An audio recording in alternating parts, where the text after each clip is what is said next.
What are you doing still awake? It's very late if you hadn't noticed. And, well, I can't do my thing if you're still awake. I'm a sleep paralysis demon, not an awake paralysis demon, you know? That's my attempt at humor, by the way. You could at least throw me a pity laugh. Hey, look, I know you've been having a rough time lately. I'm not stupid, and I see you every night, even if I don't act scary or give you nightmares. I'm not a total monster, you know? So, about this, you need to get some sleep. And I promise I won't do anything scary tonight. You seem like you could use a break for a little while. Just give me a chance. I know you don't like me, and that's totally fine. I absolutely get it. But in my defense, we don't get to pick what we are in life, do we? I didn't choose to be a sleep paralysis demon any more than you chose to be human, you know? But I know I haven't exactly been helping lately, and I don't want to pretend that's okay, just because it's my job. I feel really bad about the way I've treated you lately, because it looks like you're struggling a bit at the moment. So, tonight I'll help you out. I'll keep you safe from anyone else trying to give you nightmares, or any monsters under the bed. You get a safe night to try and rest and recharge. Do you mind if I sit on the edge of your bed? I'm really light. You won't even notice me. You never normally do anyway. Unless, you know, nightmares and stuff. Sorry about that again, by the way. But if you don't mind me sitting here, then I can be comfortable too. Your bed is really soft. It must be even better for you all tucked up with a pillow.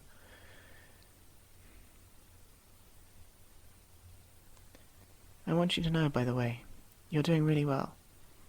Even though you're having a hard time, I know sometimes it feels like you aren't, but you are. Every day you get out of bed and make it through the day. You're succeeding. Even if you don't manage to do everything you think you should have. Some days are just hard, and it's okay if all you did was cope. And hey, you know what? This isn't going to be forever. You'll be happier again one day. It's not your fault that you're struggling, and you have every right to feel scared and upset. Just because you see other people and they apparently think that they're doing better than you, it doesn't mean anything. You can only see the highlight reel of their lives, and guess what? That's them. You're you. I know I'm not the only one that thinks you're a really great person. The unknowable, hideous thing that lurks in the corners and awaits inevitable doom thinks you're pretty great. Likes your jokes and the way that you carry yourself. Oh, I'm getting the impression you never noticed them before? Yeah, we call them Thu. His name's a little long for everyday use, and he looks a little bit creepy. If you ever did notice him, you'd know. But he's a nice guy. Harmless, really. Just creepy looking. Cats and dogs stare at him a lot, you know? You know that thing where they just stare at a corner and go all weird? That's Thu. It's a shame because he loves animals.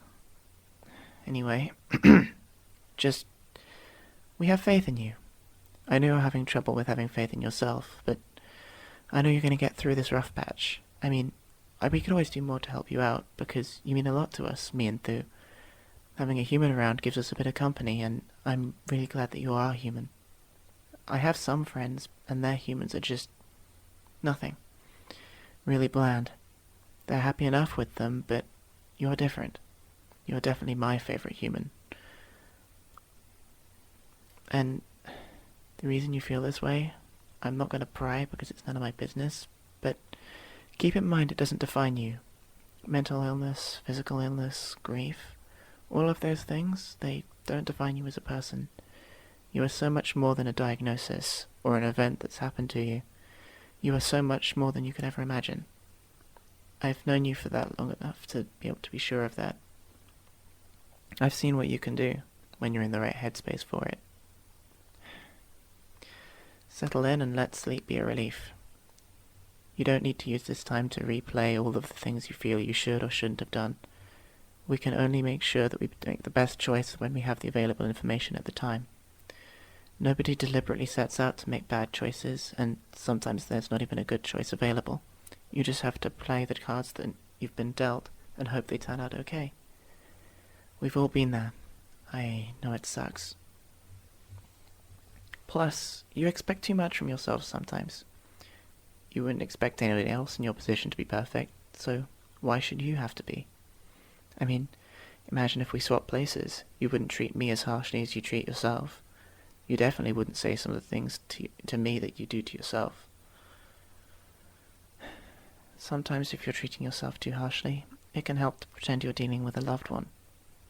Think about what you would say to a friend, and do that for yourself.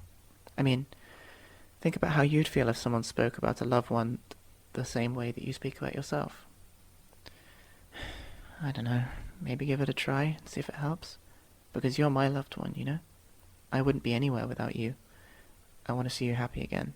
You deserve to be happy, you really do. And that's not about putting pressure on you. If it takes 100 years, it takes 100 years. Things don't have to change all at once. You can start small. Don't beat yourself up for sleeping in. Congratulate yourself for getting up. Don't worry about the things you couldn't get done. Be proud of what you did do. Because I'm proud of you. I'm really proud of you. It's getting late. Get some sleep. I'll stay here and keep an eye on you. It's gonna be okay. I promise. I actually managed to do this on time.